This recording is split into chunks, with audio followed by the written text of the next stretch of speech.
I want you to picture a very specific scene for a second, and I Mhm. really want you to feel the atmosphere of this moment in time. Yeah. Setting the stage here is crucial. Exactly. So the year is 1932, and if you look at the geopolitical landscape of Europe right then, the sky is just incredibly dark. It's terrifying, really. It is. The League of Nations, which was supposed to be this grand foolproof solution to global conflict after all the horrors of the First World War, it's visibly faltering, Right. It's failing to hold the world together. completely failing. Mhm. And the shadows of fascism are rapidly lengthening across the continent. The atmosphere is just thick with the dread of what's to come, like this collective breath being held. Mm. And in the middle of all this impending existential doom, two of the absolute greatest minds of the 20th century decide to exchange a series of open letters. It really remains one of the most remarkable historical intersections we have on record. Yeah. I mean, you have a physicist who fundamentally unlocked the mechanical secrets of the cosmos, Right. and a psychoanalyst who mapped the darkest, most irrational corners of the human subconscious, coming together in a public forum. Yeah, we are, of course, talking about Albert Einstein and Sigmund Freud. And the mission for our deep dive today is to unpack this legendary correspondence. Which was actually sponsored by the International Institute of Intellectual Cooperation, right? Yes, which was a precursor to UNESCO. So we're going to explore how these two titans attempted to answer the single most terrifying, urgent question of their time. And let's be honest, perhaps the most urgent question of our time right now, too. Absolutely. And that question is just two words. Why war? Yeah, it's a two-word question with perhaps the most complicated, layered answer in the history of human thought. Totally. We're going to use their debate to understand not just the political mechanisms or the economic gears of conflict, but the deep underlying biological and psychological roots of human violence. They're essentially attempting a complete autopsy of human aggression. Exactly. They leave no stone unturned. But before we really get into the weeds of this correspondence, I do need to offer a quick but really vital note to you listening. Yeah, an impartiality disclaimer is definitely needed here. Right, because these letters were written in a very specific, volatile historical context, and they touch on some incredibly sensitive views. They really do. I mean, they dive into class structures, the nature of political power, the influence of the mass media, and the mechanics of mass psychology. It's heavy stuff. It is. So our job today is to act purely as your impartial guides. We are not here to endorse any specific political side, right or left, or to, validate the specific political claims made by either of these men. Right. We are simply here to unpack the raw, fascinating, and sometimes profoundly uncomfortable ideas presented in this original historical text. Exactly. We want you to see the architecture of their arguments. Nothing more, nothing less. That framing is essential. The ideas they discuss are explosive. I mean, they challenge the very foundations of how we view justice, law, and civilization itself. Yeah, they really spare no institution. So the way this whole correspondence begins is actually quite moving, I think. It says a lot about the character of the men involved. It starts with Einstein initiating the exchange, right? Yeah, Einstein writes the first letter, and the very first thing he does is something you almost never see from a globally recognized paradigm-shifting genius. Which is, He admits right out of the gate that he is completely out of his depth. oh, wow. Yeah, that is a profound demonstration of intellectual humility. Right. The man who fundamentally redefined humanity's understanding of time and space essentially writes to Freud and says, my physics, my normal objective mode of thought, gives me absolutely no insight into the dark places of human will and feeling. The dark places of human will and feeling. That is just a haunting phrase. It really is. He recognizes that mathematical equations can't explain human irrationality. You can't put a nationalistic fervor into a physics equation and solve for zero. So he turns to the expert of the mind. Exactly. He effectively asks Freud to shine a light on this problem using his knowledge of man's instinctive life. But, and this is interesting, before Einstein hands the baton entirely over to Freud, he feels compelled to offer what he calls a superficial or administrative solution to the problem of war. Right, because he wants to look at the structural mechanics first. Yeah. So Einstein looks at the chessboard of international relations and proposes a very logical structural fix. He suggests setting up a supranational legislative and judicial body. And the core idea is that this body would be tasked with settling every single conflict that arises between nations. Right. He's basically envisioning a global Supreme Court with absolute unquestioned jurisdiction. And in Einstein's theoretical model, Every single nation on Earth would undertake a binding, irrevocable agreement to abide by the orders of this supranational body. Right. They would invoke its decision in every dispute, accept its judgments unreservedly, and this is the crucial part, carry out whatever measures the tribunal deems necessary to execute its decrees. It's a flawless logical system on paper. Completely. It's the physicist seeking a clean structural equation for lasting peace. X plus Y equals 0, global conflict. But Einstein is just too smart to leave his proposition there, pretending it's a magic bullet. He immediately spots the glaring flaw. He does. He points out that a tribunal is, at the end of the day, a human institution. And here's where we hit the absolute bedrock of international relations, an issue that continues to plague global politics today. Einstein realizes that a tribunal is only as good as the physical power it has to enforce its verdicts. Right. If the power at its disposal is inadequate, the tribunal is inevitably going to be deflected by extrajudicial pressure. This is the concept of state sovereignty coming into direct collision with global justice. Let's tease that out for a second. If a tribunal makes a ruling against a powerful nation and that nation simply says no, what happens next? Well, Einstein concludes that law and might are inextricably intertwined. For his theoretical tribunal to actually work, it requires every single nation to unconditionally surrender its liberty of action. They have to hand over their sovereignty. Exactly. Every nation must hand over a significant measure of its sovereignty. And that becomes Einstein's first major axiom in this letter. The unconditional surrender of national sovereignty is the only actual road to international security.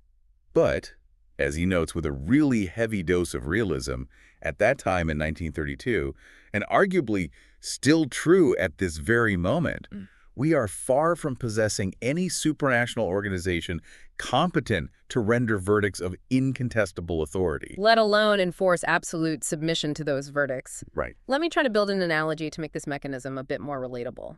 Go for it. Imagine setting up the ultimate referee for a heavyweight boxing match. You scour the globe, you find the most morally upright, perfectly impartial referee in existence. This person knows every rule down to the letter. Okay, picturing it. But there's a catch. This referee has no whistle, no penalty cards, and physically weighs about 90 pounds.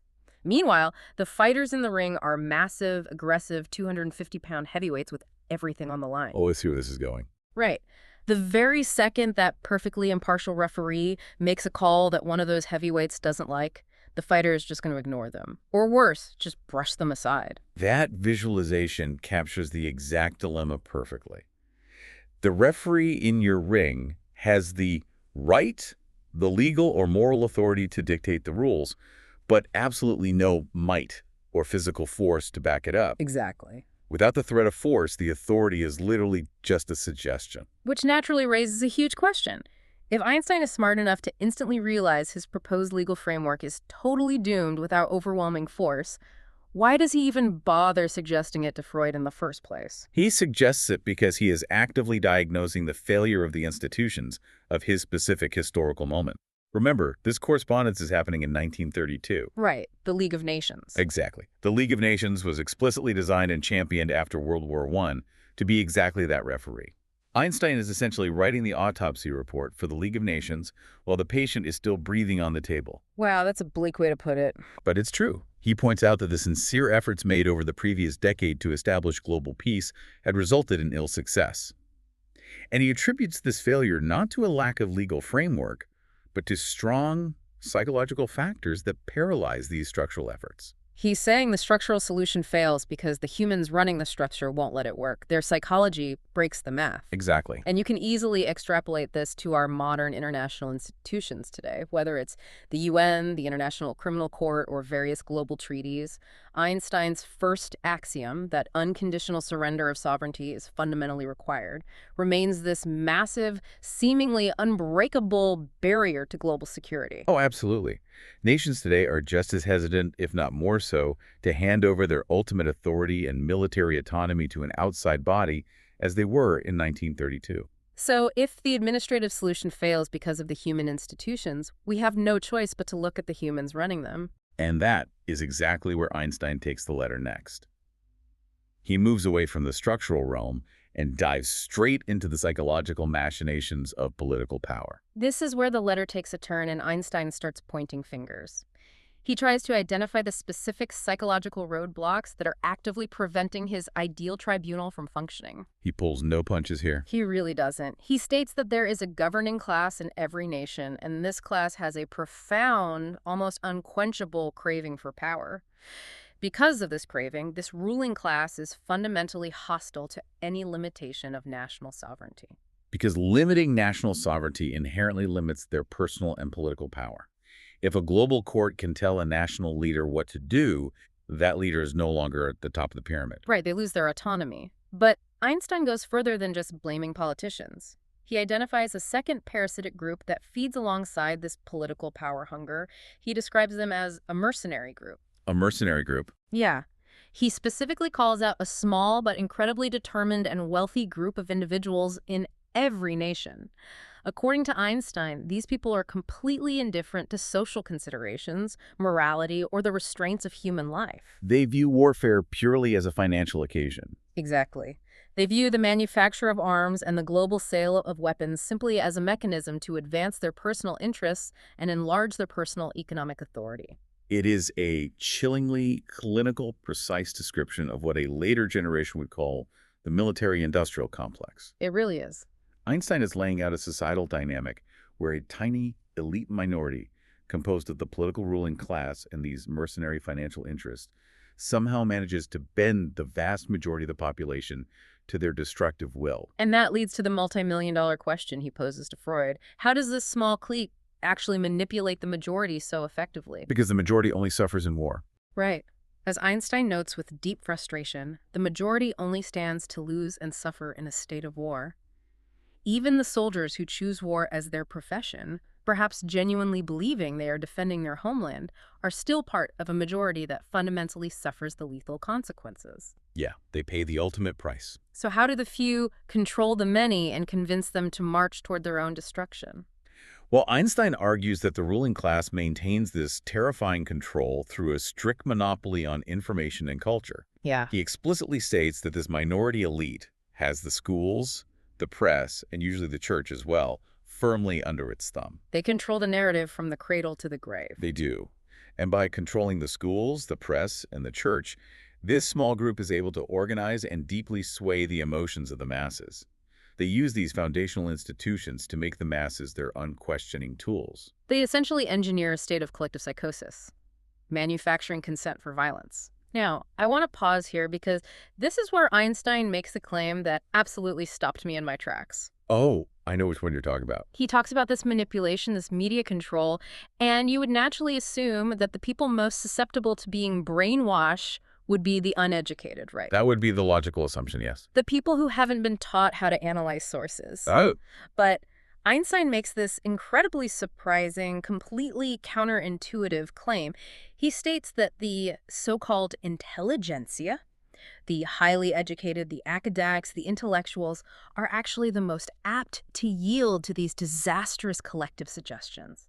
It is a fascinating indictment of his own social class. I really have to push on this, or at least try to unpack it with you, because it just feels backwards. Shouldn't the most educated people in society, the ones who have spent years being trained to think critically, evaluating arguments and reading history, shouldn't they be the hardest to brainwash? You would think so. Why on earth is Einstein pointing the finger at the intellectuals and saying they are the easiest to sweep up into a war frenzy? It seems entirely backwards until you look at Einstein's reasoning, which is brilliantly observant. He argues that intellectuals have, and I will quote him directly here, no direct contact with life in the raw. Life in the raw. What exactly does he mean by that? Is he talking about, like, manual labor? He's talking about unmediated, direct physical experience of the world. He suggests that the intelligentsia experience life synthetically. They encounter the world not through dirt under the fingernails reality, not through the immediate friction of daily survival, but in its easiest, most heavily processed synthetic form upon the printed page. Oh, wow. Right. Because they absorb the world primarily through reading, through theory, and through the media, which we've already established Einstein believes is controlled by the ruling class, they are actually mainlining the very propaganda designed to manipulate them. So their intellect doesn't act as a shield? No, it acts as a sponge. It makes them the primary, most voracious consumers of the ruling class's narrative. That is a staggering concept. It implies that being highly literate and constantly reading the news doesn't make you immune to propaganda.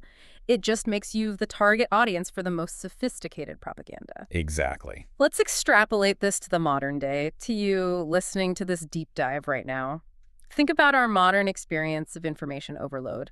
We don't just have the printed page of a 1932 newspaper anymore. No, we have glowing screen. Right. Glowing screens, deeply personalized algorithms, hyper-partisan news cycles running 24/7, and endless social media feeds.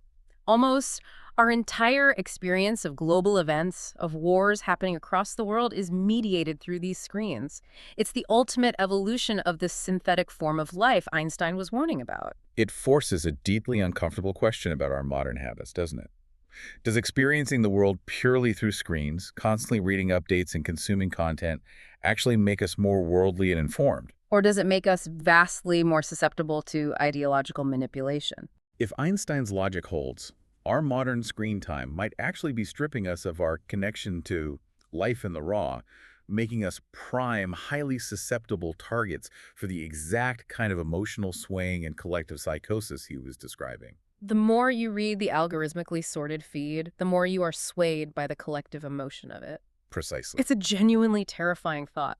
The idea that our endless consumption of information is actually our greatest vulnerability to being manipulated into hatred. It's a powerful warning. So Einstein diagnoses these symptoms beautifully. He maps out the structures of power, the failure of international law, the manipulation of the press, and the unique vulnerability of the intellectuals. But then he reaches the end of his physics-trained rope. He hits his limit. Right. He has described the mechanism, but he asks Freud for the underlying disease. Why do these manipulation tactics work so perfectly in the first place? Why is it so incredibly easy to rouse ordinary men to such wild enthusiasm that they are willing to sacrifice their own lives? And Einstein offers his own grim hypothesis right before handing the intellectual baton over. He says the only possible answer he can see is that man has within him an active lust for hatred and destruction. A dark passion. Yeah, a dark passion that exists latently in normal, peaceful times, but can easily be called into play and fanned into a mass psychosis. And that profound dark hypothesis cues Sigmund Freud's entrance into the correspondence. Freud receives this letter, reads Einstein's brilliant breakdown of the geopolitical situation, and his reply is, it's nothing short of a masterclass in psychological and historical deconstruction. Freud begins his response by validating Einstein's starting point, the relationship between might and right, or power and the law, but Freud immediately performs a crucial operation on Einstein's vocabulary. Oh, this part's so good. He says the term might is a bit too soft, a bit too politically polite. He strips away the civilized veneer and substitutes it with a tougher, much more telling word violence. He refuses to use the polite terminology of the diplomat. He just calls it what it is. Right. Freud points out that right, meaning the law, the courts, the justice system, and violence, seem like an obvious antinomy today. They appear to us as exact opposites. We view the law as the pinnacle of civilized behavior and violence as the breakdown of civilization. Exactly. But Freud argues, with sweeping historical scope, that it is easy to prove that one actually evolved directly from the other. Now, I need to understand how he traces that evolution, because that is a remarkably bold claim to say that the civilized law you and I obey today, like stopping at a red light, paying taxes, signing a contract, is just evolved, institutionalized violence. Well, Freud takes us all the way back to humanity's most primitive ancestral roots. He starts with a brutal baseline. Conflicts of interest between humans are resolved, in principle, by recourse to violence, just as they are in the rest of the animal kingdom. He's saying we aren't special. He argues we cannot claim some divine or moral exclusion from nature. In small, primitive human communities, brute physical force decided who owned what, who mated with whom, and whose will was going to prevail. The biggest, strongest individual simply takes the food, and that's the end of the dispute. Exactly. But very soon, in human evolution, physical force was augmented and then eventually replaced by tools. The victor was no longer just the person with the biggest muscles, but the person with the sharper weapon, or the one who handled that weapon more skillfully. Okay, so technology enters the chat. And this is a crucial turning point in Freud's narrative because, as he notes, with the introduction of weapons, superior brains began to oust brute physical force. The intellect enters the arena of violence. The cunning guy who figures out how to make a spear suddenly beats the giant with bare hands. Right. But Freud is quick to point out that while the method changed, the fundamental object of the conflict remained exactly the same. One party was to be constrained by injury or impairment of strength to retract a claim or submit to the other's will. And Freud, being characteristically blunt about human nature, points out that this desired end is most effectively permanently gained when the opponent is simply killed. Freud lays out a very cold, calculated logic for why killing was the preferred method in early human history. He says killing an opponent has two distinct practical advantages in this brutal early calculus. Retar. First, the dead enemy cannot heal and renew hostilities later. The threat is permanently neutralized. And second, the gruesome fate of the dead enemy serves as a terrifying deterrent to anyone else who might think about challenging the victor. Plus, Freud adds a dark psychological note here, doesn't he? He does. He says slaughtering a foe gratifies an instinctual craving, a biological bloodlust, which we will definitely explore deeper in a few moments. Yeah, we'll get to the death drive soon. He does also note an alternative to killing: subjugation. If the enemy's spirit is entirely broken and his life is spared, he can be used for servile tasks. This introduces the concept of giving quarter or taking slaves. But the victor now faces a new, persistent problem. By keeping the vanquished alive, the victor has to live with the constant simmering threat of the victim's craving for revenge. The victor trades permanent security for free labor. Okay, so we've got a primitive world completely ruled by the violence of the strongman, either killing or subjugating everyone else in their path. The core question is, how do we get from that brutal, bloody reality to the modern concept of law? Or how does a gavel replace a club? Freud says this monumental shift issued from a single, undeniable verity of human existence. L'union fait la force. Union makes strength. Yeah. It was the collective realization that the superiority of one single strong man can be overborne by an alliance of many weaklings. Let me try to synthesize this evolution with a visual analogy.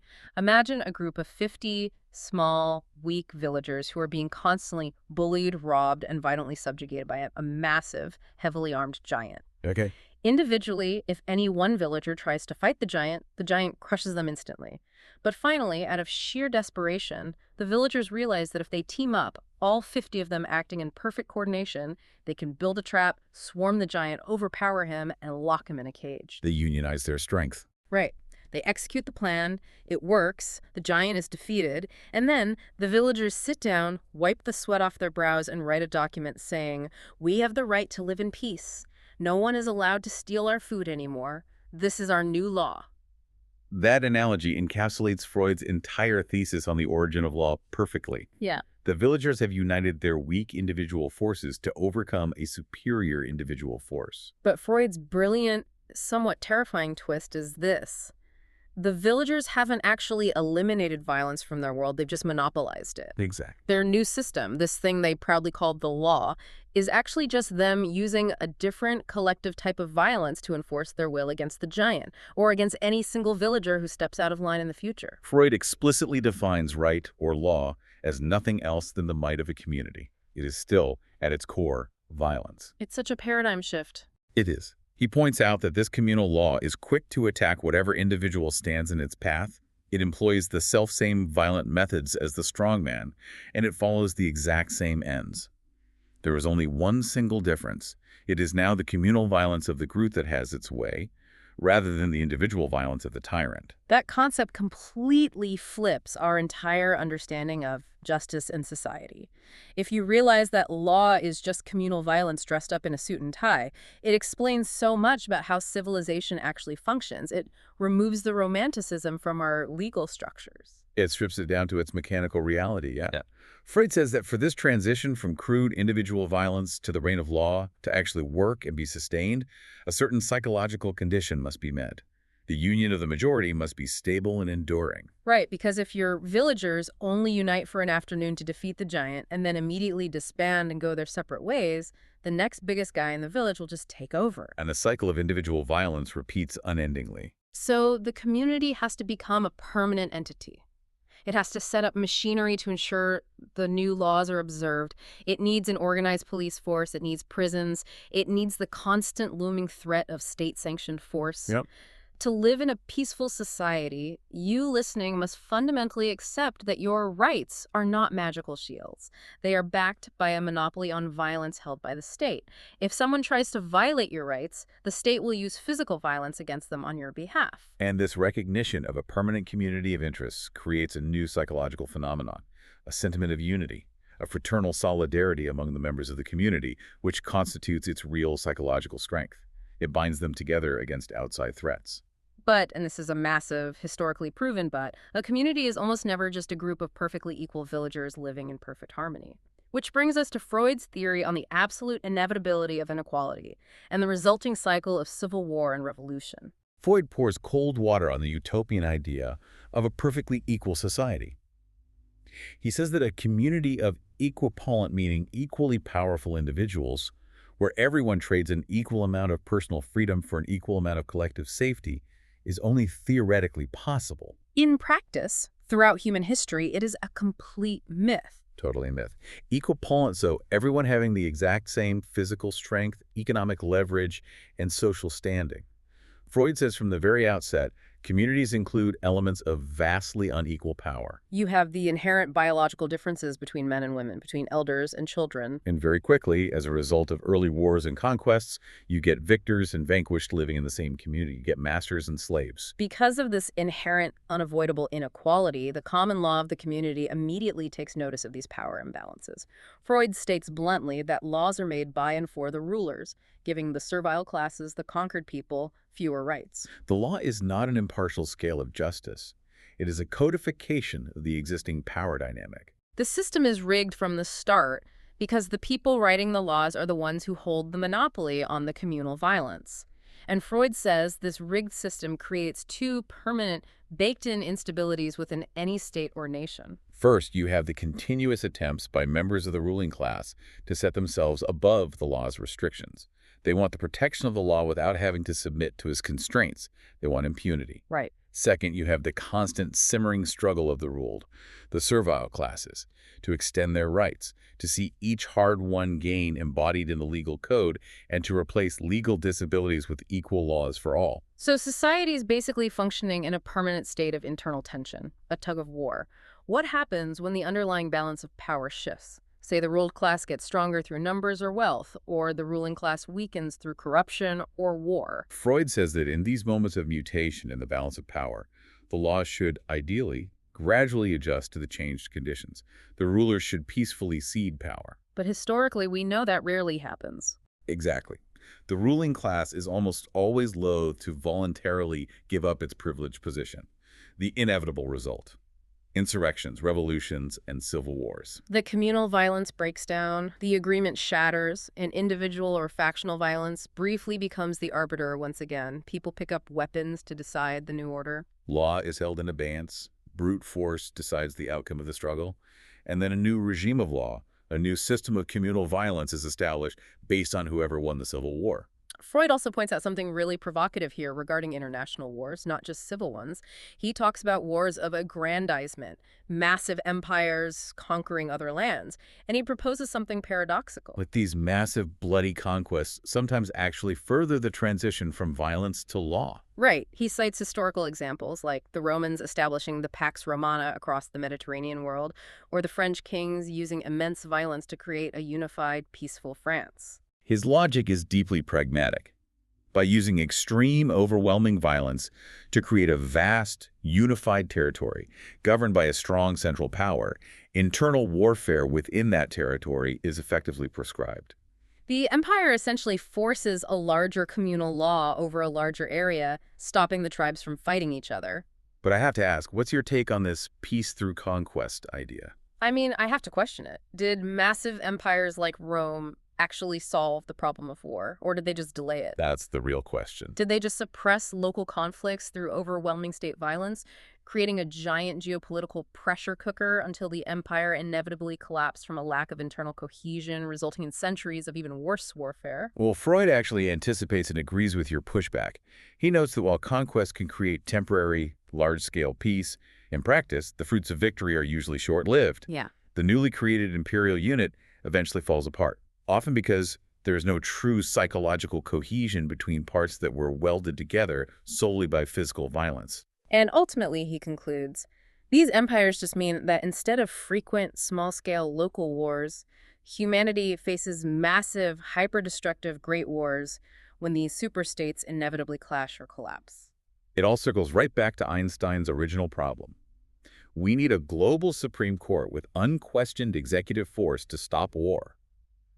But without a global empire forged by violence, which we absolutely do not want, how do you unify the people of the earth? Freud looks at the historical failure of shared ideals to do this job. This is a particularly sobering part of his analysis. Freud notes that alongside violent compulsion, communities can be held together by ties of sentiment, or what he calls identification. The shared ideal, a shared religion, a shared identity. But he brutally deconstructs how historically these noble ideals constantly fail to prevent war when push comes to shove. He brings up the Panhellenic conception. You have the ancient Greeks who shared a rich culture, shared the oracles, participated in the Olympic Games, and saw themselves as distinct from the barbarians. You would think this shared ideal would stop them from killing each other. Right. It humanized warfare between Greeks a bit, perhaps, but it completely failed to stop them from slaughtering each other in the Peloponnesian War, or even from allying with their bitter enemies, the Persians, just to destroy a rival Greek city-state. The ideal was weaker than the political animosity. He also points to the solidarity of Christendom during the Renaissance. You had a continent united under a powerful religious ideal. But despite its vast moral authority, it didn't stop Christian nations from calling upon the Sultan of the Ottoman Empire, a supposed religious enemy, to help them fight and kill other Christians for territorial gain. And he even mentions early Bolshevism, which was highly relevant in 1932. He suggests that even if communist ideals aimed to end war by eliminating class struggle, they could only attempt to achieve that utopia after a spell of absolutely brutal internecine warfare. So Freud concludes that replacing brute force with the might of an ideal is, under present human conditions, doomed to fail. Nationalistic ideas and power struggles always override the shared ideal. It forces you to pause and reflect on our world today. Does any modern ideal truly unite us globally? We talk about human rights, democracy, the interconnected free market. Are these strong enough to prevent war? Or are these ideals just fragile theoretical veneers, and we are fundamentally just waiting for the next shift in the global balance of power to dictate the new rules through the threat of force? It is a bleak, unyielding picture. Yeah. Structural solutions like courts fail because they lack force. Legal frameworks are ultimately just masked violence. Shared cultural ideals aren't strong enough to stop a bullet. So Freud finally says, if all the external structures fail, we must look inward. We must look at the actual biological instincts of the human animal. And this brings us to the theories Freud is most famous for. Freud directly addresses Einstein's worst fear. You recall Einstein hypothesized a latent lust for hatred and destruction inside humanity? Yeah. Freud replies unequivocally, I entirely agree with you.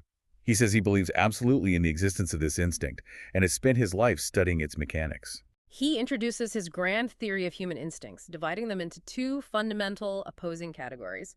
The first category are the instincts that seek to conserve, unite, and build. He calls these the erotic instincts, drawing heavily on Plato's philosophical concept of eros, or the sexual instincts. Though it's crucial to understand, he means that in a very broad sense of life-affirming connection and preservation. And the second category consists of the instincts that seek to destroy, kill, and tear apart. He categorizes these as the aggressive or destructive instincts. So you have love and hate, essentially, taken out of the realm of poetry and transformed into hard, scientific, biological entities. But Freud makes a really crucial point here, a warning to anyone reading. He insists that we must be incredibly careful not to fall into the trap of labeling these instincts as good and evil. That is vital. This isn't a morality play, it's biology. Freud states that each of these instincts is every whit as indispensable as its opposite. All the complex phenomena of human life derive from their activity, whether they are working in concert or in direct opposition. He argues they're almost never found operating in isolation. They're always blended, or as he calls it, alloyed. The alloy concept is the key to understanding human motivation. Freud argues that an instinct of either category can rarely operate entirely alone. It requires a dosage of its opposite to function in the real world. For example, the instinct of self-preservation is fundamentally an erotic, life-affirming instinct. You want to stay alive. But to actually preserve your own life, In a dangerous competitive world, that life-affirming instinct necessitates aggressive action. You have to fight off a predator or aggressively compete for food. The love of life requires the capacity for violence. He even says the love instinct, the desire for another person, requires a dosage of the destructive acquisitive instinct to actually possess and master the object of its affection. Let me offer a culinary analogy to really cement this alloy idea. I love your analogies. Let's hear it. It's exactly like the science of baking bread. Think of the erotic instinct, the life drive, as the flour in the water. It provides the body, the structure, the sustenance of the loaf. But the destructive instinct is the yeast. Yeast is a living organism that literally consumes, ferments, and destroys the sugars in the dough, expelling gas in the process. It is fundamentally a destructive, consumptive action. Right. But you need that biological destruction to make the bread rise, to give it texture, to make it palatable and alive. You need both for the final product to exist. However, if you have a loaf that is entirely yeast, well, that's just a disastrous, sour, bubbling mess that yields nothing. That analogy captures the complex interdependence perfectly. You cannot have the complex structure of human life without the energy of destruction operating within it. And this deeply complicates human affairs. When a nation is summoned to war, it is never just one pure instinct firing. Freud points out that a whole gamut of complex human motives responds to the call to war. Some motives are openly avowed, high ideals, defending liberty, protecting the innocent. Others are slurred over or unspoken. But the dark, underlying lust for aggression and destruction is always included in the mix. And here is where Freud gets truly cynical, or perhaps just piercingly realistic about human self-deception. He observes that high, noble ideals often serve merely as a convenient psychological camouflage for the lust for destruction. He explicitly cites the cruelties of the Spanish Inquisition to make his point. That is such a perfect, horrifying example. The inquisitors claimed, and probably consciously believed, they were acting out of the absolute highest erotic, unifying ideal, saving the eternal souls of the heretics and unifying the body of Christendom. Right. But Freud suggests that while those pure ideal motives occupied the foreground of their conscious minds, they were actually drawing their immense, terrifying energy from the submerged, destructive instincts. Deep down, they possessed a biological drive to torture, burn, and kill. And the nodal ideal of the church gave them the biological and social permission to unleash that destruction without guilt. It prompts us to look closely at the world right now and consider modern parallels. How many righteous, idealistic movements today, whether they are political, social, or religious, are actually fueled by an underlying, unconscious desire to simply destroy a perceived enemy? The stated ideal is the flour, but the driving energy, the yeast, is pure, destructive hatred wearing a mask of virtue. So if this destructive instinct is biologically hardwired into us, if it's necessary for life but constantly threatening to tear society apart, is humanity just completely doomed to endless cycles of war? Freud takes this dark premise and introduces the concept of the death instinct, which leads to an absolute paradox regarding pacifism. Tell me about this death instinct. Well, Freud takes the destructive instinct to its ultimate philosophical conclusion. He posits that this destructive instinct functions in every single living being, constantly striving to work its ruin and reduce complex, vibrating life back to its primal state of inert, inorganic matter. It's the biological drive toward absolute zero, towards stillness, the desire of dust to return to dust. Exactly that. The erotic instincts fight tirelessly to keep the organism alive, constantly building and renewing, while the death instinct pulls silently, constantly back toward the grave. Now, here is the critical, terrifying mechanism for our understanding of war. Okay, what is it? To survive this internal pull toward death, a living being must direct this internal destructive impulse outward, against external objects or foreign bodies. Wait, let me make sure I'm fully tracking this logic because it's wild. Huh. Freud is saying that we have a biological bomb ticking inside our own cells that wants to end our existence. And the only way the human organism prevents itself from self-destructing is by deliberately throwing that destructive energy outward at someone or something else. You have understood it perfectly. The death instinct becomes an impulse to destruction when it directs its action outwards. The living being defends its own internal existence by destroying foreign bodies. And what happens if it doesn't? If that destructive energy is not projected outward, if it is forced to turn inward, it becomes profoundly morbid. It creates pathological states, severe depression, self-harm. Ironically, Freud even suggests that The human conscience itself, our sense of guilt, originates from society, forcing us to turn some of that aggressive impulse inward against our own egos. So if I get angry and suppress my immediate biological desire to punch someone, I am forcing that aggression inward, and it stews inside me and becomes the guilt or the rigid conscience that tells me punching is morally wrong. I weaponize my aggression against myself to be a good citizen. Yes, but there is biological limit to how much aggression can be turned inward before it destroys the host.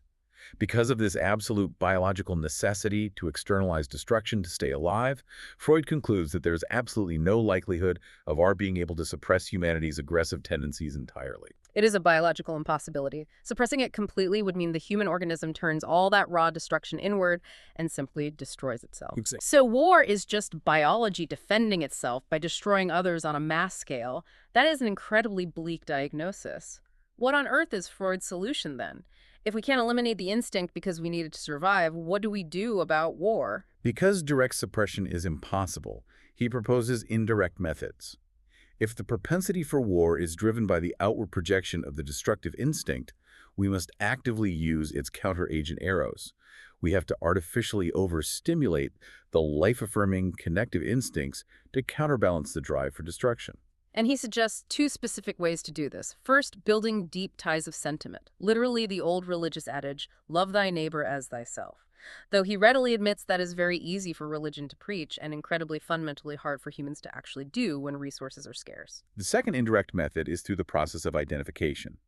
This means actively emphasizing the significant resemblances and shared experiences between people to build a profound feeling of community. If I deeply identify with you, if I see my own struggles, my own family, my own humanity reflected in you, my outward destructive instinct is biologically and psychologically less likely to target you.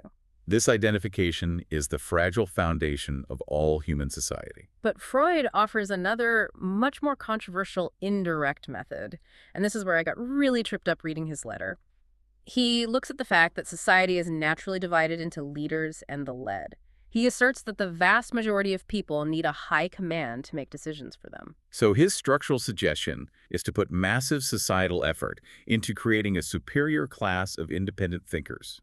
People who are unamenable to intimidation, fervent in the quest for truth, whose sole function would be to guide the masses whose instincts supposedly outpace their reason. What is your reaction to Freud suggesting a ruling class of philosopher kings? Well, I mean, I'm throwing a massive glaring red flag on the play because I'm reading this and I'm thinking, wait a minute. Didn't Freud just tell us definitively a few pages ago that unequal power dynamics, having a ruling class dictating to a servile class, inevitably, mathematically leads to resentment, civil wars, and structural instability? he did say that. And now he's proposing the exact system, a highly educated ruling elite that he just proved causes violence. How does he possibly reconcile this contradiction? He doesn't reconcile it. Yeah. And I think that is the underlying tragedy of this specific section of the correspondence. Freud is a brilliant diagnostician, but here he's navigating a profound sense of despair. He practically admits that the ideal condition, a community where every man perfectly subordinates his instincts to the dictates of a rational ruling class, is utterly utopian. He knows it won't actually work in the real world. He even takes a cynical shot at the politicians and the church of his day, noting that they certainly aren't going to encourage or fund the creation of this new class of independent freethinkers who might challenge their authority. Freud essentially throws his hands up at the practical application of his own indirect methods. He uses a vivid melancholic metaphor, saying these cultural methods conjure up an ugly picture of mills that grind so incredibly slowly that, before the flour is finally ready, men will be dead of hunger. The biological drive for war acts instantly. It flashes like lightning. The cultural cure of building empathy and identification takes centuries of slow, agonizing progress. Which makes his ending to this letter all the more fascinating and, frankly, completely unexpected.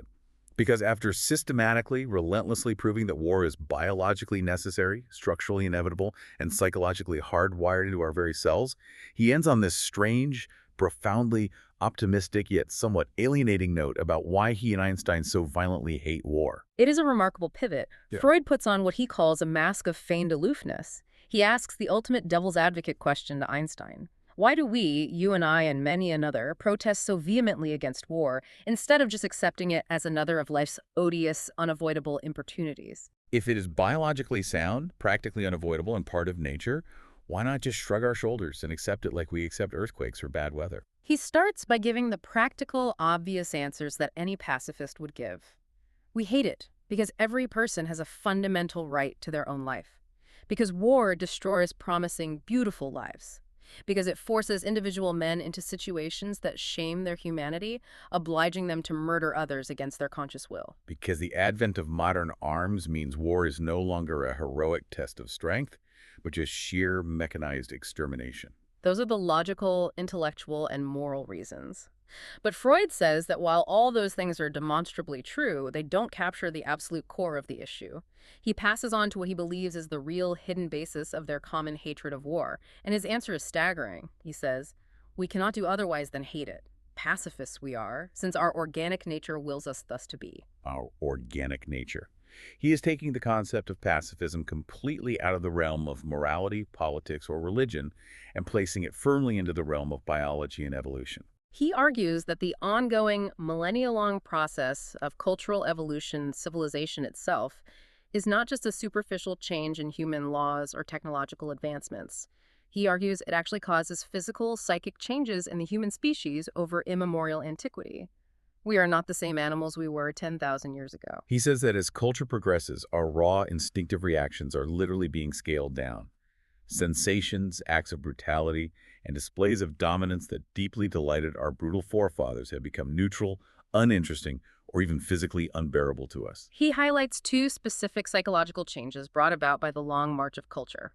Firstly, a strengthening of the intellect, which slowly begins to master our raw, instinctive life, and secondly, an introversion of the aggressive impulse. Culture forces us, generation after generation, to turn that outward destruction inward, which, as we discussed earlier, brings civilizing benefits like a conscience, even if it carries the peril of internal neurosis. So, because of this thousands of years-long process of cultural evolution and psychological domestication, war now runs most emphatically counter to our new, modern psychic disposition.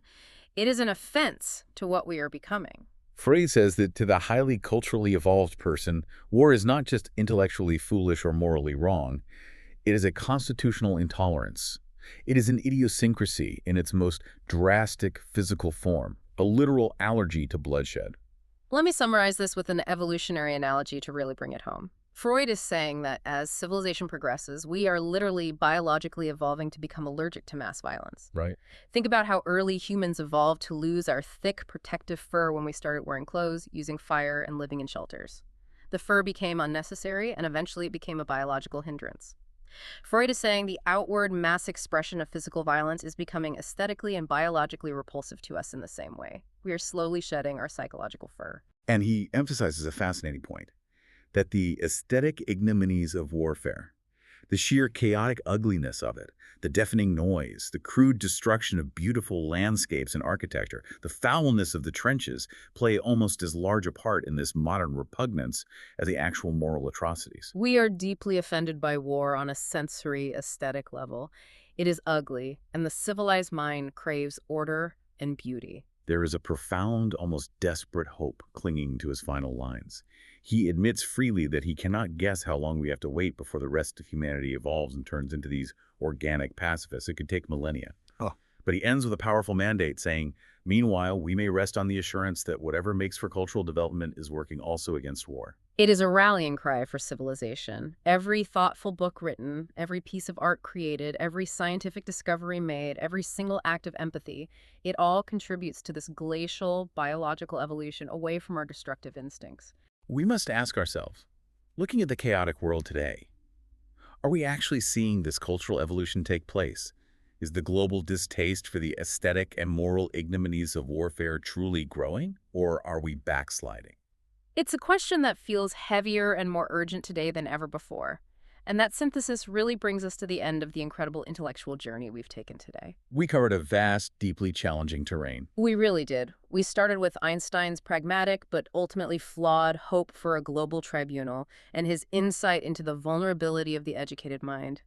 We dug deep into Freud's dark historical truth that modern law is fundamentally just communal violence wearing a mask. We exposed the terrifying biological necessity of the destructive death instinct. And we ended with Freud's surprising evolutionary hope that human culture is slowly breeding war out of our organic makeup. It reminds us of the immense enduring value of reading these historical texts. This exchange between Einstein and Freud isn't just dry history locked in 1932. It functions as a living diagnostic manual for the human condition. They were grappling with the exact same fundamental forces of political power, media manipulation, and biological aggression that we are dealing with right now, today. Absolutely. And as we wrap up, I want to leave you with a final, provocative thought to mull over. Something to explore on your own that builds directly on what we've discussed today. Go ahead. We talked at length about Freud's theory that cultural evolution introverts our aggressive instincts. It forces us to turn that destructive death instinct inward, which strengthens our conscience and makes the idea of physical war physically and aesthetically intolerable to us. We become organic pacifists. But we have to ask, what is the ultimate cost of that introversion? That's a huge question. If our global society becomes increasingly civilized and large-scale physical wars become universally taboo or impossible due to the threat of mutual nuclear destruction, that biological death instinct doesn't just evaporate. Freud proved it can't. It has to go somewhere. So does that outward destructive drive simply morph? Does it turn into the skyrocketing rates of modern anxiety, depression, and internal self-destruction we see paralyzing society today? Or worse, does it leak out into the vicious, disembodied psychological cruelty we see every single day on the internet? That is deeply chilling. If we are biologically evolving to stop destroying each other with weapons on the physical battlefield, are we simply destroying ourselves from the inside out, tearing each other apart through the sterile safety of our screens? A truly unsettling question, and exactly the kind of relentless critical thinking these historical letters demand from us. Thank you for taking this deep dive into the minds of Einstein and Freud with us. We will catch you on the next one.